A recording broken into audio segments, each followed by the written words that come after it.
তো কলিজার ভাই বন্ধুরা আসসালামু আলাইকুম। দেখতে পাচ্ছেন যে একটা কামরাঙ্গা গাছ, আমাদের মাদার প্লান্ট যেটা বলে, এই যে কামরাঙ্গা দেখেন কি পরিমাণ ধরে আছে। এই যে কি পরিমাণ কামরাঙ্গা ধরে আছে, ইনশাল্লাহ সব আল্লাহর রহমত। আল্লাহর রহমত না হলে এত ছোট একটা গাছে এত পরিমাণ কামরাঙ্গা অবাস্তব আমি এখনো দেখিনি। আমাদের এখানে দেখেছি। এই যে দেখতে পাচ্ছেন, এগুলো আপনারা যদি নিতে চান আমাদের স্ক্রিনে দেওয়া নাম্বারে যোগাযোগ করলে পাবেন ইনশাল্লাহ।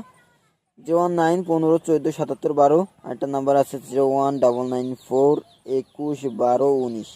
আর দর্শক দেখতে পাচ্ছেন এই যে মাটিতে ধরা শুরু, এই যে গোড়া থেকে মাথা পর্যন্ত কি পরিমাণ ফল ধরেছে আপনারা ইনশাল্লাহ দেখতে পাচ্ছেন। আর যে পরিমাণ ফুল আছে গাছে, ইনশাল্লাহ আমি ভাবছি ভেঙেই না যায়। দেখতে পাচ্ছেন। তাহলে দর্শক ভালো থাকবেন, সুস্থ থাকবেন এবং আমি আজকে বিদায় জানাচ্ছি। তা দর্শক ভালো থাকবেন ইনশাল্লাহ। আসসালামু আলাইকুম ওয়া রাহমাতুল্লাহি ওয়া বারাকাতুহু।